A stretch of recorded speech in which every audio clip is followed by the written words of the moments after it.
கார்த்திகை தீபம் சீரியல்ல ஒரு குட்டி ப்ரோமோ வந்திருக்கு. என்ன நடக்க போகுதுன்னு பார்க்கலாம். வாங்க வீடியோக்குள்ள போலாம். பாட்டி, அருண், ஆனந்த், ராஜராஜா, மயில்வாகனம் இவங்க எல்லாருமா சேர்ந்து ரேவதிக்கு எப்படியாவது நம்ம கார்த்திகை தான் கல்யாணம் பண்ணி வைக்கணும். அந்த மகேஷை எப்படியும் இங்க மண்டபத்தை விட்டு ஓட விரட்டணும். என்ன செய்யலாம் அப்படின்னு எல்லாருமா சேர்ந்து ஒரு பெரிய பிளான் பண்ணிட்டு இருக்காங்க. கார்த்தி டாக்டர் அம்மா கிட்ட பேசி டாக்டர் அம்மாவே நேராக போய் ரேவதி கிட்ட அந்த மகேஷ் மாயாவை பற்றின ஒழுக்கங்கிட்ட உறவை டாக்டர் அம்மா ரேவதி கிட்ட சொன்னாங்கன்னா ரேவதியே இந்த கல்யாணம் வேண்டான்னு சொல்லிடுவா. அதுக்கப்புறமா நம்ம கார்த்தியே ரேவதியை கல்யாணம் பண்ணிக்குவான் அப்படின்னு பேசிட்டு இருக்காங்க. கார்த்தி மண்டபத்தில் மல்லிகா டாக்டரை எதிர்பார்த்துட்டு இருந்தாங்க. மல்லிகா டாக்டரும் வந்து என்னப்பா என்கிட்ட என்ன பேசணும்னு சொன்னேன் அப்படின்னு கேட்கவும், ஆமாம் டாக்டர், மகேஷ் மாயாவை பற்றி உங்களுக்கு தெரியுமில்ல, அவங்க உங்கள் ஹாஸ்பிட்டலில் தானே வந்து நிறைய டைம் அவர்ஷன் பண்ணியிருக்காங்க. அவங்களுக்குள்ள இருக்கிற கேடுகிட்ட உறவை என்னங்கிறத நீங்கள் ரேவதி கிட்ட சொல்லுங்கிறாங்க. ஐயா, அப்படியெல்லாம் எனக்கு யாரையும் தெரியாதுப்பா. நான் அந்த மாப்பிள்ளைய இன்னைக்கு தான் பாக்குறேன். மாப்பிள்ளை ரொம்ப நல்லா இருக்காரு. ஸ்மார்ட்டா, சிகப்பா, வளர்த்தியா, நல்ல பையனா தானே இருக்காரு. இவருக்கு என்ன, சாமுண்டீஸ்வரி நல்ல மாப்பிள்ளையா தான் தேர்ந்தெடுத்திருக்கா. ரேவதிக்கு ஏத்த ஜோடின்ட்டு போயிடுறாங்க. டாக்டர் அம்மா உண்மையை சொல்வாங்க. ரேவதியோட வாழ்க்கையை காப்பாத்திடலாம், இந்த மகேஷ் மாயாவை ஓட ஓட விரட்டிடலாம்னு நினைச்சிட்டு வந்த கார்த்திக்கு ஏமாற்றத்தை கொடுத்துட்டு போயிடுறாங்க.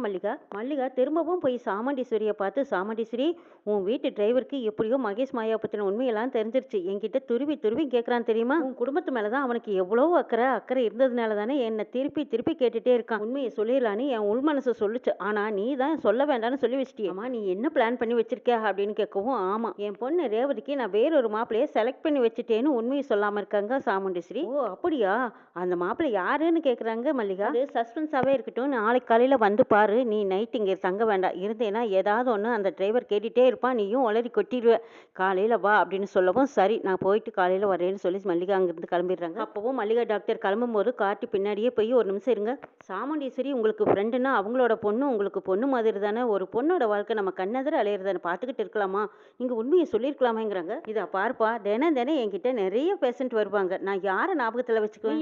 ஒரு புது கதை சொல்கிறேன், இதை எப்படி நான் எடுத்துக்கிறது, இதெல்லாம் சரியில்லைப்பா, நீ வா உன் வேலை என்னவோ அதை பாருன்னு சொல்லிட்டு மல்லிகா அங்கேருந்து கிளம்பிடுறாங்க. ரேவதி கல்யாணத்தை டாக்டர் அம்மா மூலமாக எப்படியோ நிறுத்திடலான்னு பார்த்தா, இப்போ டாக்டர் அம்மாவே அந்த மகேஷும் மாயாவையும் தெரியாதுன்னு சொல்லிட்டு போகிறாங்க.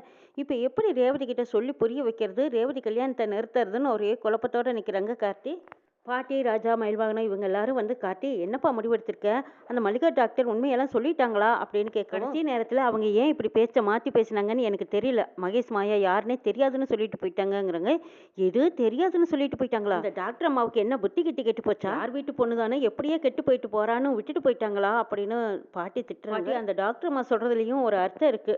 அவங்க ஹாஸ்பிட்டலுக்கு நிறைய பேர் நம்மள மாதிரி எத்தனையோ பேர் போறாங்க. அவங்க எல்லாத்தையும் அவங்க ஞாபகம் வச்சுட்டு இருக்க முடியுமா? சரி, நம்ம வேற ஏதாவது அடுத்த முயற்சி எடுக்கலாங்கிறாங்க. அப்படி என்னப்பா செய்ய போற, ஏதாவது ஒரு வழி பண்ணி என் பொண்ணு வாழ்க்கையை காப்பாத்துங்கன்னு ராஜா கெஞ்சுறாங்க. கவலைப்படாதீங்க மாமா, நான் எப்படியும் ரேவதி வாழ்க்கையை காப்பாற்றுவேன்னு சொல்லிட்டு கார்த்தி அங்கிருந்து போகும்போது ராஜா பெருமூச்சு விடுறாங்க. அப்பாடா, எப்படியோ கார்த்தி ரேவதியை கல்யாணம் பண்ணிக்க சம்மதிச்சிட்டான் போல இருக்கு, அதான் காப்பாத்துறேன்னு சொல்லிட்டு போறாங்கிறாங்க. ஆமாமா அப்படின்னு எல்லாரும் சந்தோஷமா பேசிட்டு இருக்கும்போது கார்த்தியும் அவங்க ஃப்ரெண்டு நவீனை கூட்டிட்டு வர்றாங்க. இது என்னோட ஃப்ரெண்டு நவீனுங்கிறாங்க. ஓ, கல்யாணத்துக்கு வந்திருக்காரா, வாப்பா வா அப்படின்னு வரவேற்கும். இவர் தான் ரேவதிக்கு மாப்பிள்ளைங்கிறாங்க. என்ன கார்த்தி சொல்ற, இவனு என்ன மாதிரி தான் பெரிய பிசினஸ்மேன். இவனோட பேரு நவீன். பழக்க வழக்கத்திலையும் குணத்திலையும் என்ன மாதிரியே தான் இருப்பான். நம்ம ரேவதிக்கு இவனை தான் நான் செலக்ட் பண்ணியிருக்கேங்கிறாங்க கார்த்தி. எப்பா, இதுக்கு ரேவதி ஒத்துக்கணுமில்லன்னு கேட்கவும், ரேவதி எப்படி சம்மதிக்க வைக்க வேண்டியது என்னோட பொறுப்புன்ட்டு போறாங்க கார்த்தி. நவீன் மயில் வாங்கினதுக்கிட்ட அப்படியே பேச்சு கொடுக்குறாங்க. ஆமா, பொண்ணு ரொம்ப எந்த பக்கம், ரேவதி யாரு எனக்கு காட்டுங்க, நான் இது வரைக்கும் அந்த பொண்ணை பார்த்ததே இல்லைங்கிறாங்க. ஓ, பொண்ணை பார்க்காமயே கல்யாணம் பண்ணிக்க வந்துட்டீங்களா?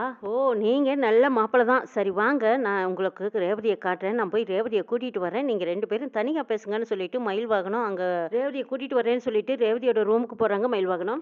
நவீனுக்கு கையும் மூடல காலும் மூடல. அச்சோ, ரேவதி வந்தாங்கன்னா நம்ம என்ன பேசுறது ஏது பேசுறது ஒன்றும் புரியலையே. டக்குன்னு திடுதுப்புன்னு வந்து இந்த பொண்ணு கழுத்தில் தாலியை கட்டுன்னு கார்த்தி வேற கூப்பிட்டான்.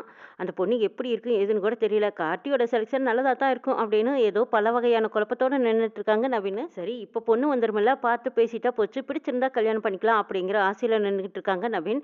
இந்த பக்கமா மயில் வாகனம் ரூமுக்கு போறாங்க. அங்க போய் பார்த்தா ரோகிணி, ரேவதி, துர்கா, சுவாதி இவங்க 4 பேரும் கலகலன்னு ஏதோ பேசிட்டு இருக்காங்க. நல்லா மேக்கப் போட்டு ஜம்முன்னு உட்காந்துருக்காங்க. மயில் வாகனம் போய் பார்த்துட்டு, அடே அப்பா, 4 பேருமே கல்யாணம் பண்ணுங்க மாதிரி ஜம்முன்னு அலங்காரத்தோட தான் இருக்காங்க.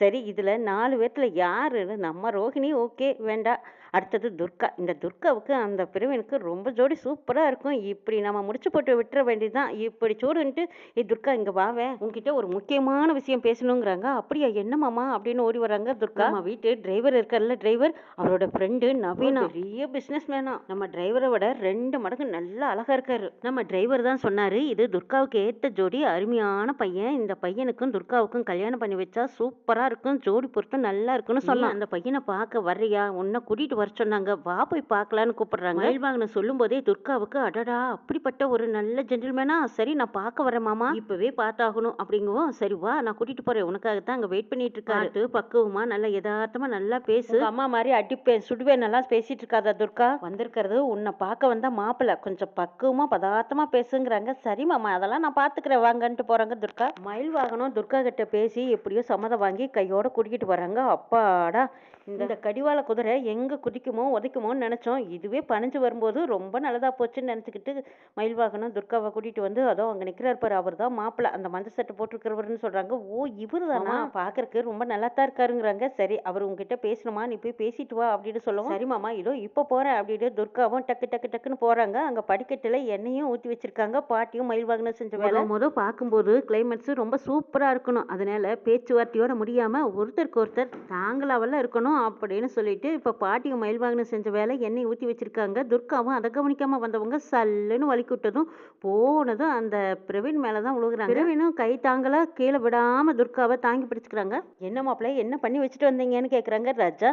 அதெல்லாம் பெரிய மாஸ்டர் பிளான் போட்டிருக்கேன் அங்க பாருங்க அப்படின்னு சொல்றாங்க மயில்வாகனம். ராஜா பாட்டி எல்லாரும் அங்க திரும்பி பாக்குறாங்க. அங்க பிரவீன் துர்காவை தாங்கி பிடிச்சிருக்கிறத பார்த்துட்டு, அடடே என்ன மாப்பிள்ளை இது ஜோடி பிரமாதம் சூப்பரா இருக்குங்கிறாங்க. ஜோடி பிரமாதமெல்லாம் சூப்பராக தான் இருக்கும். ஆனால் நவீன் இதுதான் ரேவதின்னு நினச்சிட்டு இருக்கான். யாராவது போய் உண்மையை சொல்லிடாதீங்க. ஒரு வேளை உண்மை தெரிஞ்சுட்டு அதுக்கப்புறம் நான் ரேவதி தான் பார்ப்பேன், ரேவதி தான் கல்யாணம் பண்ணிப்பேன், என் ஃப்ரெண்டுக்கு நான் துரோகம் பண்ண மாட்டேன் அப்படி இப்படின்னு அவன் வீர வசனம் பேச ஆரம்பிச்சிட்டு போகிறான். கார்த்திக்கும் ரேவதிக்கும் கல்யாணம் பண்ணி வைக்கணும்னா இப்போ கார்த்தி வந்து வேறொரு மாப்பிள்ளையை கூட்டிட்டு வந்து இதுதான் ரேவதிக்கு மாப்பிள்ளை நம்மளால ஏற்றுக்கவே முடியாது. இருந்தாலும் நம்ம துர்காவுக்கு ஒரு மாப்பிள்ளை பார்த்து தானே ஆகணும். ஏன் இந்த மாப்பிள்ளையே நல்ல மாப்பிள்ளைனா இவரையே கல்யாணம் பண்ணி வச்சுட்டா போச்சு. அடுத்தது ரேவதிக்கு கார்த்தி தான். இதை யாராலும் மாற்ற முடியாதுங்க மயில்வாகனம். அப்படி போட்டுடா நாட்டாம, என் பேரை கார்த்திக்கும் பேத்தி ரேவதிக்கும் தான் கல்யாணம் நடக்கும்னு அந்த முருகனே எழுதிட்டான். இந்த கார்த்தி பையன் என்ன மாப்பிள்ளைய மாத்துறது, இதை நான் ஒத்துக்க மாட்டேங்கிறாங்க பாட்டி.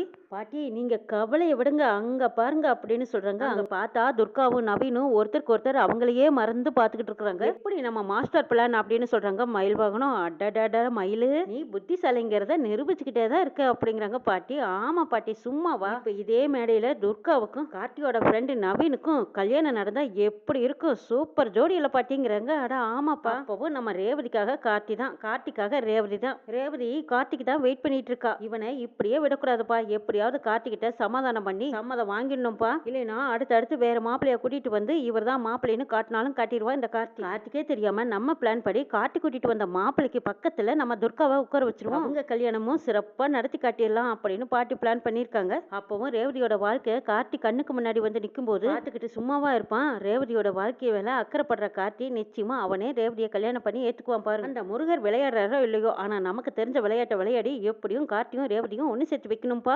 அதுதான் என்னோட ஆசை. இதை நிறைவேற்றாம நான் இந்த மண்டபத்தை விட்டு போக மாட்டேன்னு இருக்காங்க பாட்டி. பாட்டி நாங்க எல்லாருமே உங்களுக்கு சப்போர்ட்டா தான் இருக்கோம். கார்த்தி கல்யாணமே வேண்டாம்னாலும் என்னதான் பிளான் போட்டாலும் நம்மளும் கார்த்தியை விடுறதா இல்லைன்னு மயில்வாகனம் ராஜா இவங்க எல்லாரும் ஒரு முடிவு பண்ணிருக்காங்க.